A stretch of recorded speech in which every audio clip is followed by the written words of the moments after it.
बिस्मिल्लाहिर्रहमानिर्रहीम बिस्मिल्लाहिर्रहमानिर्रहीम। प्यारे बच्चों, अस्सलाम वालेकुम। प्रोफेसर तनवीर आपके सामने हाज़िर खिदमत हैं, जिनको बाबा अंग्रेज़ी के नाम से भी जाना जाता है।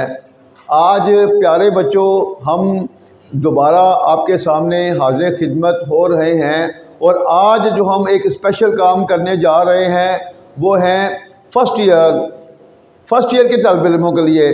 जैसा कि आप जानते हैं कि हमारे मुल्क में रट्टा सिस्टम जो है वो बहुत आगे निकल चुका है और तकरीबन 95% जो बच्चे हमारे हैं वो रट्टे का शिकार हैं, मैट्रिक लेवल पर भी और FA या FSC के लेवल पर भी बच्चों को मजबूर किया जाता है कि वो रट्टा लगाएं। ख़ास तौर पर जो बच्चे FSC के होते हैं उनके लिए बेशुमार मसाइल को उनको फेस करना पड़ता है अंग्रेज़ी ना आने की वजह से। अब देखें, हमने देखा कि हम MA इंग्लिश और BA को तो हम पढ़ा रहे हैं, मगर हमने देखा कि ये जो बच्चे होते हैं ख़ास तौर पर FSC के या FA के, ये अंग्रेज़ी में बहुत ज़्यादा डिसहार्ड हैं। और ख़ास तौर पर FSC के जो बच्चे होते हैं उन्होंने डॉक्टर बनना होता है, इंजीनियर बनना होता है। अब बेशुमार बच्चे बेचारे गरीब घरानों के होते हैं, वो जब कॉलेजों में जाते हैं, बेसिकली वो उर्दू मीडियम होते हैं, जब वो कॉलेजों में जाते हैं तो आपका सारा कोर्स बच्चों का इंग्लिश मीडियम होता है। फिर आगे उन्हें कुछ समझ नहीं आती, इतनी मोटी किताबें उनको दी जाती हैं, मोटी किताबें दी जाती हैं और फिर उन बच्चों को कहा जाता है जी लगाएं रट्टा। अब मुझे बताएं कि जब इतनी मोटी किताबें उनके सामने आती हैं और उनको फिजिक्स में रट्टा लगाना पड़ता है, केमिस्ट्री में रट्टा लगाना पड़ता है, बायो में रट्टा लगाना पड़ता है, अंग्रेज़ी का भी रट्टा होता है, तो एक दिन में वो कितना काम बच्चा कर सकता है। ऊपर से वो बच्चे जो हैं वो कम्प्लेक्स का शिकार हो जाते हैं। कॉलेजों में उनको इतना काम दिया जाता है याद करने के लिए, वो सारा दिन पढ़ते हैं, इधर उधर की एक्टिविटीज़ को भी बाद वो ड्रॉप कर देते हैं, उसके बावजूद भी वो काम मुकम्मल नहीं कर पाते जो इदारों की तरफ से दिया जाता है, चूँकि उनके सामने एक एम होता है या डॉक्टर बनना या इंजीनियर। अब ये बच्चे, इस तरह के बच्चे जिनकी बेचारों की बेस नहीं बनी होती, जिस तरह के मैट्रिक में भी रट्टा लगवाया जाता है, आप सब जानते हैं, और वो बच्चे जो रट्टे की पैदावार होते हैं, जब वो FSC में आते हैं एक मिशन लेकर डॉक्टर या इंजीनियर के हवाले से, वो बच्चे बहुत ज़्यादा कंफ्यूज होते हैं। तो फिर हम चाहते हैं कि ऐसे बच्चे जो पढ़ने वाले भी हैं और वो सिर्फ इसलिए कंफ्यूज होते हैं कि उनको अंग्रेज़ी नहीं आती, फिर वो अक्सर जो है या तो मेंटली अपसेट हो जाते हैं और या घर वालों की नज़र में वो बुरा मानते हैं और घर वाले उन्हें डिफाल्टर कहते हैं कि हम तो बच्चों के लिए इतना पैसा भी खर्च कर रहे हैं और बच्चे कोई प्रोग्रेस शो नहीं कर रहे हैं। बच्चे कैसे प्रोग्रेस शो करें? बात यह है कि कितना आप रट्टा लगा सकते हैं। अब हम चाहते हैं कि चूँकि ये जो वक्त ज़माना बच्चों को होता है FSC का, यहाँ से आगे बच्चों ने उठना होता है। अगर बच्चों को यहाँ इस लेवल पे आकर बच्चों को अगर अंग्रेज़ी आ जाए तो मेरा नहीं ख्याल कि वो साइंस सब्जेक्ट जो है वो जब कंसेप्ट लें और अपनी वर्डिंग में ना लिखें तो कोई मुश्किल नहीं है अंग्रेज़ी। मैं चाहता हूँ कि वो बच्चे जो बेशुमार बच्चे जो बेचारे परेशान होते हैं अंग्रेज़ी से, हम चाहते हैं उनके लिए हम काम करना शुरू कर रहे हैं कि हमारे वो बच्चे जो हैं जब उनको अंग्रेज़ी आ जाएगी तो फिर FSC में जो साइंस सब्जेक्ट हैं उनको कंट्रोल करना उनके लिए मुश्किल नहीं होगा। क्योंकि देखें, इस तरह के बच्चों के लिए सबसे बड़ा जो इनकी बैड लक क्या बनती है बाज़ का कि माँ बाप की नज़र में जब वो अच्छे नंबर नहीं हासिल कर पाते तो माँ बाप की नज़र में उन्हें वो बुरे बन जाते हैं। माँ बाप की तरफ से कहते हैं जी उसको डिफाल्टर कहा जाता है बच्चे को, हालांकि बच्चा डिफाल्टर नहीं होता, वो बेचारा कम्प्लेक्स का शिकार हो जाता है। इस तरह आपने देखा होगा अक्सर बच्चे जो हैं जब उसको उसके माइंड के मुताबिक नंबर नहीं मिलते तो वो खुदकुशियों की तरफ भी आ जाते हैं। हम चाहते हैं कि नई नस्ल को हमें बड़े प्यार से लेकर चलना है, क्योंकि इसी नस्ल ने हमें संभालना है और अगर इस नस्ल के जो मसाइल हैं अगर हम दूर नहीं करेंगे तो फिर आने वाले वक्त में हमें कोई भी नहीं संभाल सकेगा, ये जेल में रखें। तो ये बड़े मासूम बच्चे हैं और बच्चे बहुत ज़हीन भी हैं, लेकिन जहानत क्या करें कि जब आप उसको उसकी जहानत बाहर लाने का मौका ही नहीं देंगे। रट्टे में तो वो अपनी जहानत को बाहर ला ही नहीं सकता। अगर उसे अपनी जहानत को बाहर लाने का मौका दिया जाएगा तो मैं गारंटी से कहता हूँ कि हमारे बच्चे जिस तरह दूसरे ममालिक में बच्चे बहुत आगे हैं, हमारे बच्चे भी बहुत आगे जा सकते हैं। लेकिन सिर्फ इन बच्चों की बेचारों की कमज़ोरी अंग्रेज़ी होती है। वो इसलिए कमज़ोरी होती है, मैट्रिक में टोटली रटा उनको लगवाया जाता है, एफएससी में भी वही। और जब इस तरह के बच्चे प्रैक्टिकल लाइफ में आते हैं तो वहाँ पर उनको बेशुमार मसाइल को फिर फेस करना पड़ता है। तो ऐसे बच्चों के लिए हम चाहते हैं कि अंग्रेज़ी की जो टेक्निक्स हैं, जब बच्चों को टेक्निक्स क्लियर हो जाएंगी तो उसमें ये होगा कि वो हर चीज़ पर खुद भी लिखने की पोजीशन में आएंगे। हम कोशिश करेंगे जितने भी आंसर क्वेश्चन हैं फर्स्ट ईयर के वो उनको जो है वो करवाएं, और पार्ट 2 जो सेकंड ईयर उनको भी करवाएं। हम अपने नोट्स बनाएंगे इंशाल्लाह आसान से आसान। तो कुछ क्वेश्चन के आंसर हम अपने वीडियो लेक्चर में दिया करेंगे, कुछ नोट्स, मगर हमारी पूरी कोशिश होगी कि वीडियो लेक्चर में बच्चे जो हैं वो ट्रांसलेशन का फ़न भी सीखें, उनकी वोकैबुलरी भी स्ट्रॉन्ग हो और उनकी सेल्फ राइटिंग भी बने। जब उनकी सेल्फ राइटिंग बनेगी तो इंशाल्लाह मैं कभी भी नहीं मानता कि वो फिजिक्स, केमिस्ट्री और बायो वगैरह में अच्छे नंबर ना ले सकें। और जो एफए के सिंपल बच्चे होते हैं वो तो बेचारे टोटली डिस्टर्ब होते हैं, तो उनके लिए भी बहुत अच्छा मौका है कि जब उनको अंग्रेज़ी आ जाएगी, आगे फिर वो बीए कर सकते हैं, एमए इंग्लिश करें और उसके बाद वो सीएसएस की पोस्टों के लिए फ़ाइट कर सकते हैं। तो हमारी पूरी कोशिश होगी कि हम जो हमारी नई नस्ल है बहुत ज़हीन है, हमने उस नस्ल को डिप्रेशन से निकालना है। जब बच्चे नॉलेज गेन कर रहे होते हैं, कोई भी सब्जेक्ट जो उन्हें पढ़ाया जा रहा हो, अगर उनके कंसेप्ट क्लियर हो रहे हों तो बच्चों की इंटरेस्ट ऑटोमेटिकली बढ़ती है। तो ये टीचर पे डिपेंड करता है। अगर वो उनको रट्टे की तरफ लाएगा तो जारी बात है वो बच्चे आस्ता आस्ता पढ़ाई से, स्टडी से दूर होते जाएंगे। अगर कंसेप्ट की तरफ लाया जाएगा उनको तो वो उनकी इंटरेस्ट बढ़ेगी और वो आगे आएंगे।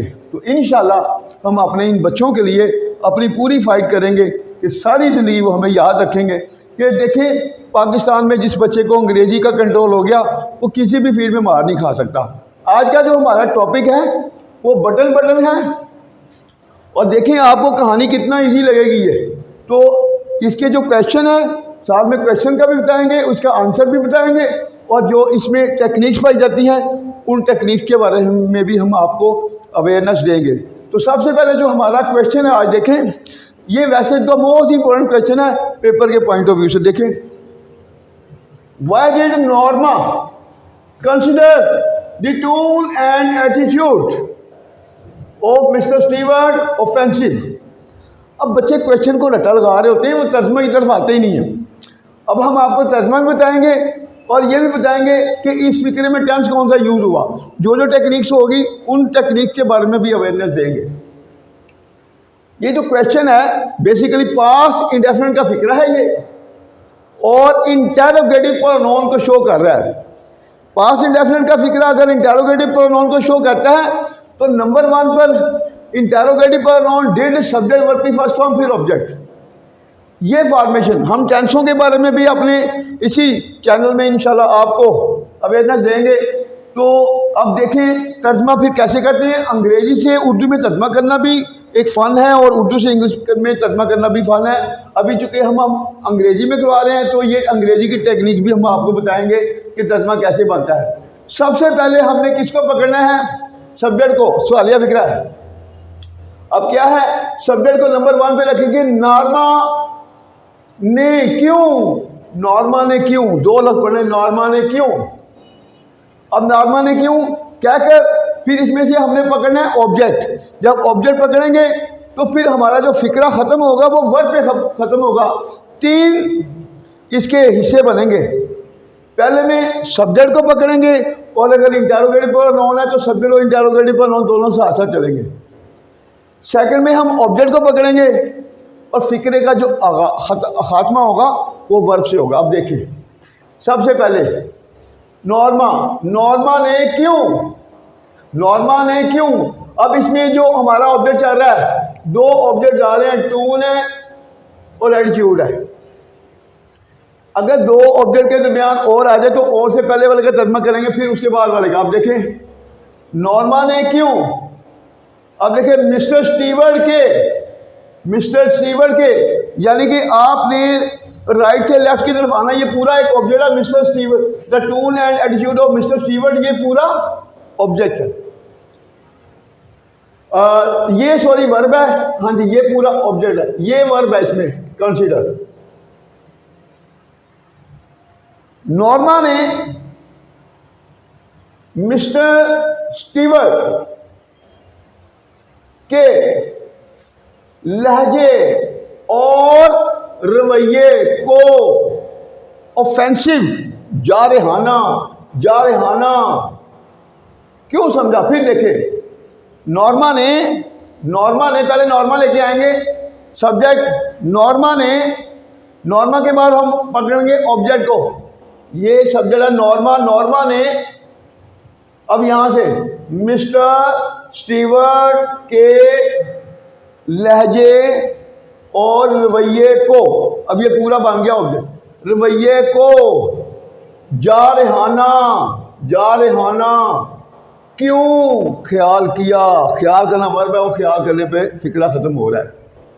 अब आपको जब उर्दू क्लियर होती जाएगी तो आंसर आपके लिए बनाना मुश्किल नहीं होगा। फिर देखें, नॉर्मा ने मिस्टर स्टीवर्ट के लहजे, टू लहजा और रवैया लहजे और रवैये को जारहाना, अब आएगा क्यों के बाद वर्ब आ जाएगा, क्यों ख्याल किया। अब इसका आंसर क्या होगा ये देखें, आंसर भी पास इंडेफिनिट में जाएगा। इसके हम हिस्से बनाएंगे जो आंसर के। सबसे पहले देखें क्या टेक्निक चलेगी। सबसे पहले इसको 3 हिस्सों में डिवाइड करेंगे फिक्र को। जब नॉर्मा ने इनकार किया, जिस फिक्र में इनकार करने का लफ्ज आएगा, रिफ्यूज होता है इनकार करना, तो रिफ्यूज के बाद दोबारा नहीं का लफ्ज तो आएगा मगर नहीं की इंग्लिश नहीं होगी क्योंकि रिफ्यूज ही कवर करेगा नहीं को। फिर देखें, जब ये पास्ट टाइम का फिक्र है, जब ये नॉर्मल सब्जेक्ट ये वर्ब है, ये पास्ट इंडेफिनिट का हिस्सा पहला हिस्सा खत्म हो गया, फिर आगे दूसरा हिस्सा चलेगा। जब नॉर्मा ने इनकार किया, अब दूसरे हिस्से में नॉर्मा ने इनकार किया। अब इसकी मैं टेक्निक बताने लगा हूं, जो टेक्निकें हैं जो कि बच्चों को नहीं आती इसलिए वो कंफ्यूज होते हैं। देखें, अगर किसी फिक्र के 2 हिस्से हैं और फिक्रे के दोनों हिस्सों के सब्जेक्ट अगर सेम है, दोनों हिस्सों के सब्जेक्ट सेम है, तो दूसरे हिस्से के सब्जेक्ट की जगह हम हमेशा टू लगाएंगे। अब ये टू किसकी नुमाइंदगी करेगा? नॉर्मा की। अब देखें, व्हेन नॉर्मा रिफ्यूज्ड, जब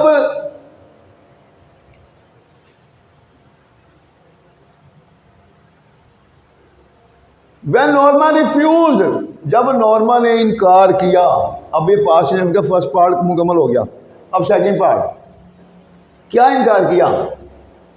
कि वो टू किसको शो कर रहा है? कि वो, ये टू सब्जेक्ट के तौर पे आ रहा है, किसकी नुमाइंदगी कर रहा है? नॉर्मा की।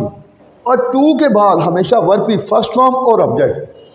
कि वो मिस्टर स्टीवर्ट, ये ऑब्जेक्ट आ रहा है मिस्टर स्टीवर्ट से उसकी ख्वाहिश के मुताबिक, कि वो मिस्टर स्टीवर्ट से उसकी ख्वाहिश के मुताबिक, अकॉर्डिंग टू हिज भी, उसकी ख्वाहिश के मुताबिक, कि वो मिस्टर स्टीवर्ट ऑब्जेक्ट से पकड़ा कि मिस्टर स्टीवर्ट, ये सारा ऑब्जेक्ट जो है इसके साथ ही इशारा है कि वो मिस्टर स्टीवर्ट से उसकी ख्वाहिश के मुताबिक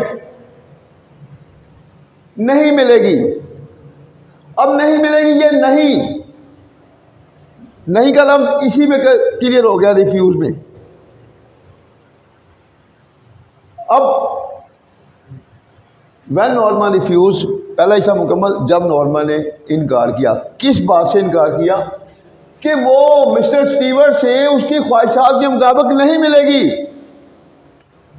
अब जब रिफ्यूज का लफ्ज आएगा तो दूसरा हिस्सा टू से शुरू होगा, सब्जेक्ट को शो कर रहा है, तो इसके बाद टू के बाद नॉट नहीं लगाना, टू के बाद वर्ब की फर्स्ट फॉर्म और ऑब्जेक्ट। वो जो नहीं वाला लफ्ज है वो रिफ्यूज में ही क्लियर हो रहा है। अब देखें, when Norma refuse to see mister Stewart, जब नॉर्मा ने इनकार किया कि वो मिस्टर स्टीवर्ट से नहीं मिलेगी, टू सी मिस्टर स्टीवर्ट, वो स्टीवर्ट से नहीं मिलेगी अकॉर्डिंग टू हिज विश। अब जब तर्जमा करेंगे तो फिर दोबारा देखें, जब नॉर्मा ने इनकार किया कि वो मिस्टर स्टीवर्ट से उसकी ख्वाहिश के मुताबिक नहीं मिलेगी। तो वैन के फिक्रे में तो की अंग्रेजी हमेशा कॉमा होती है, फॉर एवर रूल। कॉमे के बाद जो फर्स्ट लेटर होता है वो कैपिटल नहीं होता है, ही का एच कैपिटल नहीं होगा। तो अब देखिए सेकंड पार्ट शुरू होने लगा है, तो उसका लहजा और रवैया देखें। तो ये जो सेकंड पार्ट है ये भी पास्ट इंडेफिनिट में जा रहा है, पास्ट इंडेफिनिट सब्जेक्ट वर्ब की सेकंड फॉर्म और ऑब्जेक्ट। फिर देखें तो अब देखिए ये पूरा इसमें सब्जेक्ट आ रहा है, tool and attitude towards Norma. आप देखें टुवर्ड एटीट्यूड के साथ हमेशा आएगी proposition towards, for ever rule है। एटीट्यूड के बाद हमेशा प्रोपोजिशन आएगी टुवर्ड्स। तो नॉर्मा के साथ अब ये सब्जेक्ट हम जब जोड़ने लगे ना, तो पहले लेफ्ट राइट से लेफ्ट की तरफ आएंगे। तो नॉर्मा के साथ उसका लहजा और रवैया, तो दो ऑब्जेक्ट के दरमियान अगर और आ जाए तो पहले इसको ट्रांसलेट करेंगे फिर इसको। तो नॉर्मा के साथ ये देखें टेक्निक, देखें गौर से सुनना आपने लेक्चर हमारा, तर्जमा कैसे बनता है। फिर आप जैसे प्रैक्टिस में आएंगे आपको खुद भी तर्जमा बनाना आ जाएगा। तो कॉमा, तो नॉर्मा के साथ उसका लहजा और रवैया। अब सब्जेक्ट आ गया, जब तर्जमा करेंगे तो फिर ऑब्जेक्ट आएगा पहले, फिर वर्ब पे फिक्रा खत्म होगा। जारहाना बन गया सेकंड फॉर्म। तो नॉर्मा के साथ उसका लहजा और रवैया जारहाना बन गया। ये है जी इसका आंसर पहले का। और से देखेंगे तो आपको ट्रांसलेशन भी आएगी इंशाल्लाह, प्लस क्वेश्चन का आंसर भी बनता जाएगा। जैसे जैसे प्रैक्टिस आपकी होती जाएगी फिर इंशाल्लाह आप एक अच्छे ट्रांसलेटर बनेंगे। और पेपरों में जस्ट आप उर्दू ज़हन में रखेंगे तो अंग्रेज़ी आप खुद ही करेंगे। आगे देखते हैं क्वेश्चन नंबर 2 में, why did author disagree with his wife. Disagree मतलब होता है मुत्तफिक ना होना, मुत्तफिक ना होना, रजामंद ना होना। ये भी पास्ट इंडेफिनिट का फिक्रा है। देखें आर्थर सब्जेक्ट पहले पकड़ेंगे फिर ऑब्जेक्ट पकड़ेंगे। आर्थर सब्जेक्ट, इसमें आर्थर अपनी बीवी के साथ मुत्तफिक ना हुआ। डिसएग्री का मतलब भी मुत्तफिक ना हुआ, नहीं का लफ्ज़ भी इसी के अंदर आएगा। आर्थर अब क्यों आ गया, आर्थर अपनी बीवी के साथ मुत्तफिक क्यों ना हुआ, क्यों ना हुआ, वर्ब के साथ जोड़ेंगे क्यों को। फिर देखें आर्थर अपनी बीवी के साथ मुत्तफिक क्यों ना हुआ, वर्ब और इंटेरोगेटिव प्रोनाउन दोनों जुड़ेंगे साथ साथ। आगे देखिए अब इसका आंसर क्या होगा, क्योंकि क्वेश्चन का आंसर तर्जमा भी आपको होना क्लियर होना चाहिए। जब क्वेश्चन का तर्जमा आपको क्लियर हो जाएगा तो इंशाल्लाह जवाब खुद भी बना लेंगे आप। फिर देखें अब आंसर में देखें, ही डिसएग्रीड विद हिज वाइफ। इसका पहला हिस्सा कौन सा आ रहा है, यहाँ तक, यहाँ पर पास्ट इंडेफिनिट का फिक्र है, सब्जेक्ट वर्ब की सेकंड फॉर्म और ऑब्जेक्ट।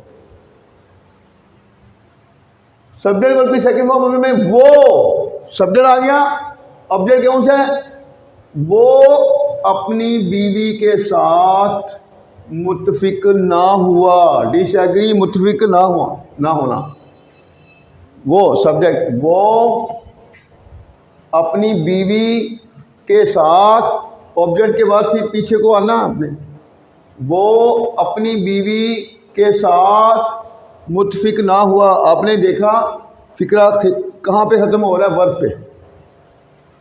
अब अगला हिस्सा इसका चाह रहा है आंसर का, क्योंकि, क्योंकि के लिए दो अंग्रेजी बिकॉज भी होता है और एज भी होता है, आपकी मर्जी है बिकॉज लगाएं या एज, एक लगाना है, दोनों में से आपकी सहूलत के लिए दो लिखेंगे। क्योंकि आगे फिर इसका सेकंड पार्ट शुरू होने लगा, ये फर्स्ट पार्ट था, ये सेकंड, क्योंकि ही डिड नॉट लाइक, क्योंकि लाइक ये सेकंड पार्ट है और यहां से तीसरा खत्म होगा टू से। अब देखिए क्योंकि उसने पसंद ना किया, उसने पसंद ना किया, he did not like, past indefinite का मनफी फिक्रा है, क्योंकि ही डिड नॉट लाइक उसने पसंद ना किया। अब यहाँ पर टू किसकी नुमाइंदगी कर रहा है, ये गौर से सुनना है।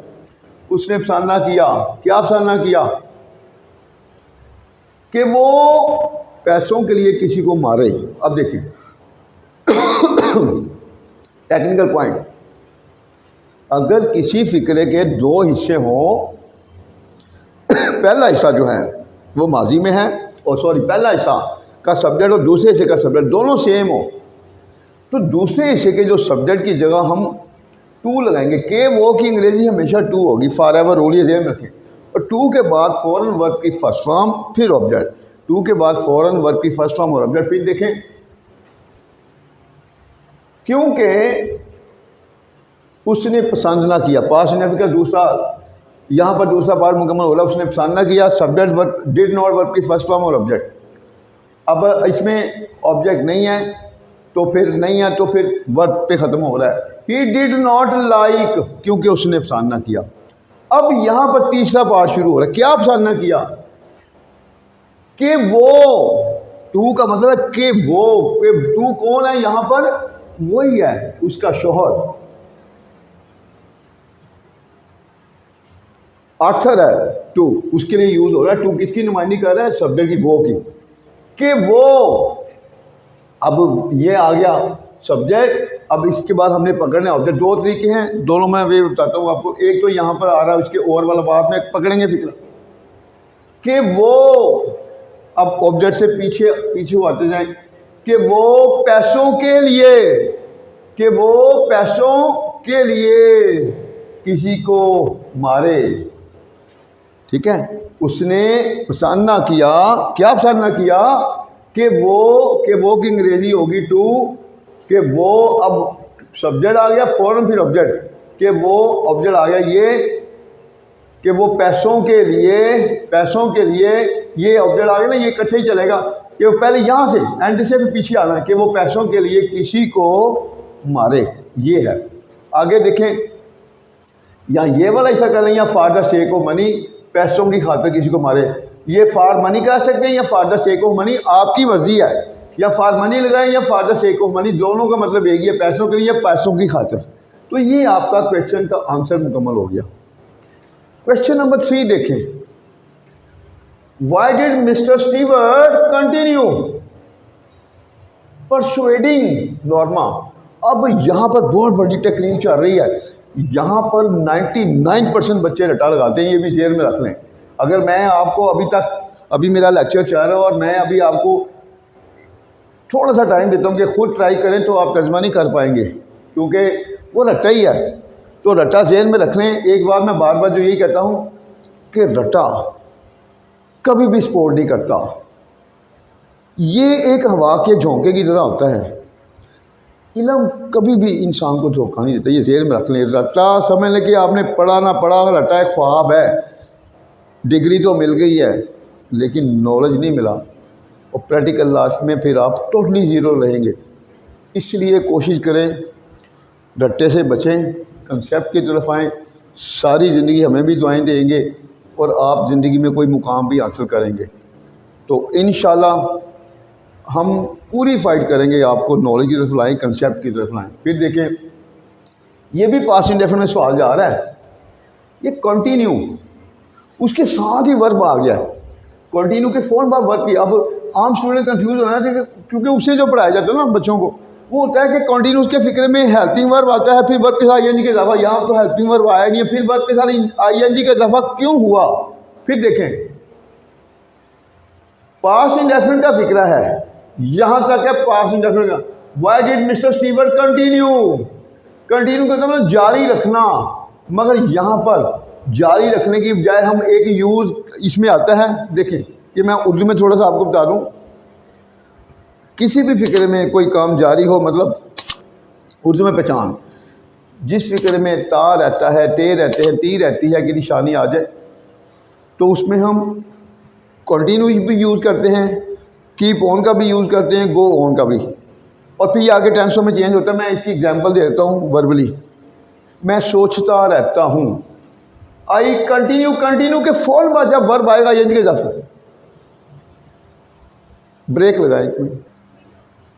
हम बात कर रहे थे कि कंटिन्यू के बाद जब भी नेक्स्ट वर्ब आएगा उसके साथ यानी कि इजाफा होगा। मैं थोड़ी सी एग्जांपल दे रहा हूँ। मैं सोचता रहता हूँ, I keep on thinking, I continue thinking.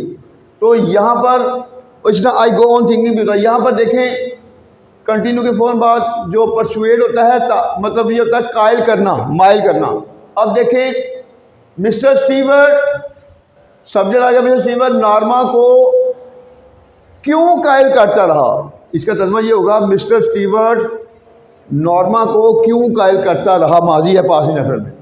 तो अब आंसर आगे जो हमारे आंसर चलते जाएंगे ना इंशाल्लाह हम बहुत शॉर्ट टाइम में क्लियर किया करेंगे। अभी ये चीज़ें बताना बड़ा ज़रूरी थी, फिर इंशाल्लाह आपका टाइम बहुत कम शॉर्ट टाइम में आपके क्वेश्चन मुकम्मल हुआ करेंगे। देखें क्वेश्चन नंबर 3 का answer, mister Stewart continued persuading Norma.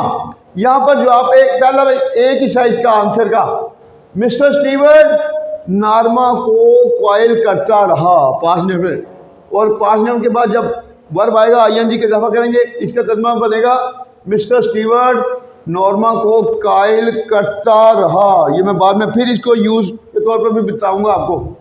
As का मतलब क्योंकि, क्योंकि ही वांटेड हर, यहाँ पर भी यूज आ गया क्योंकि वो उसे चाहता था, वो उसे चाहता था, ही वांटेड हर।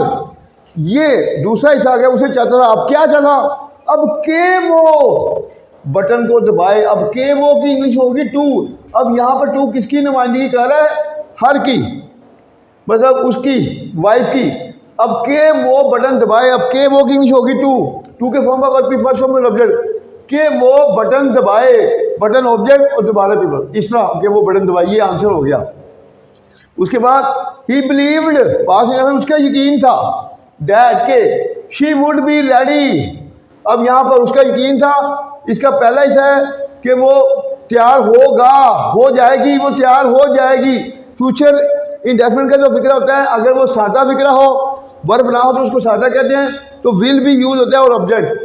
तो फिर वुड क्यों आया यहाँ पर देखिए, अगर किसी फिक्रे के दो हिस्से हो, पहला माजी में हो तो माजी में पास इंडेफिनिट, उसके बाद जो सेकंड पार्ट जो होता है फ्यूचर में आ गया तो विल की जगह वुड यूज होगा, इसलिए विल की जगह वुड आ रहा है। पहला हिस्सा माजी है, दूसरे को भी माजी बनाएगा।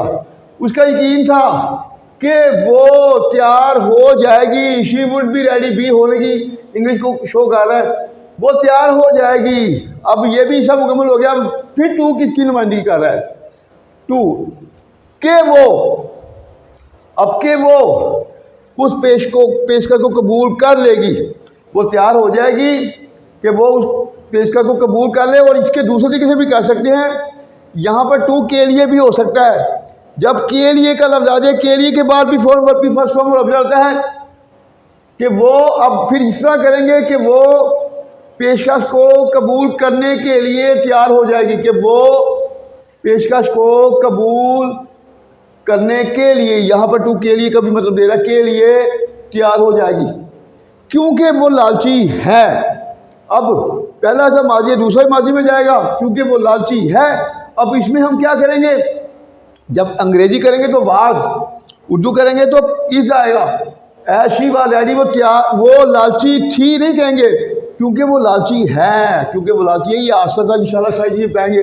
तो ये क्वेश्चन नंबर 3 भी मुकम्मल हो गया।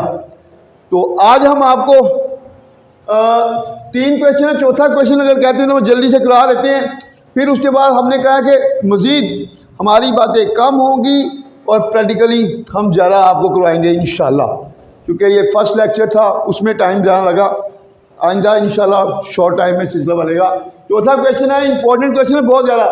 What was the message Norma received on pushing the button.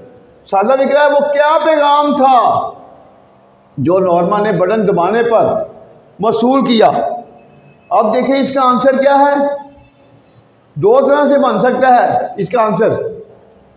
पास में शी रिसीव्ड अ कॉल, उससे एक कॉल मसूल हुई, कहाँ से, फ्रामा हॉस्पिटल, उसे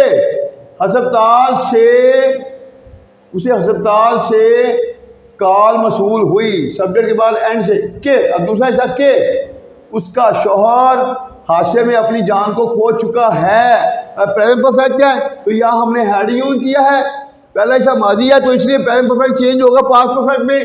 dad her husband had lost his life, कि उसका शौहर अपनी ज़िंदगी खो चुका है, तर्जुमे में है जो हमने पीछे बात की थी, किसमें, एक हादसे में। ये आंसर दे सकते हैं उसका या दूसरा, आपकी मर्जी वो दी या दूसरा। On pushing the button, button दबाने पर, बटन दबाने पर कॉमा लगाकर फिर उसके बाद बटन दबाने पर शी रिसीव्ड अ कॉल, उसे एक कॉल मौसूल हुई। किसके बारे में? About the death of her husband. जब तर्जमा करेंगे तो इस तरह करेंगे, सब्जेक्ट के बाद फिर आपने एंड से चलना है। बटन दबाने पर उसे एक हॉस्पिटल से एक हादसे में अपने शौहर की मौत के बारे में कॉल मसूल हुई। तो मैंने कहा था ना, सब्जेक्ट के बाद आपने एंड से पीछे आते जाना। ये देखें फिर एक दफ़ा, आखिरी दफ़ा, उसे एक अस्पताल से एक हादसे में, इन एन एक्सीडेंट, एक हादसे में अपने शौहर की मौत के बारे में कॉल मसूल हुई। तो ये आपका आंसर। और दी मोस्ट इम्पोर्टेंट क्वेश्चन थे फर्स्ट ईयर के, पहला चैप्टर था। इंशाल्लाह हम दूसरा चैप्टर पढ़ाएंगे। इस तरह मोस्टली इनके आंसर क्वेश्चन होते जाएंगे। तो पूरी कोशिश करेंगे आपको एक एक चीज़ क्लियर कराएं।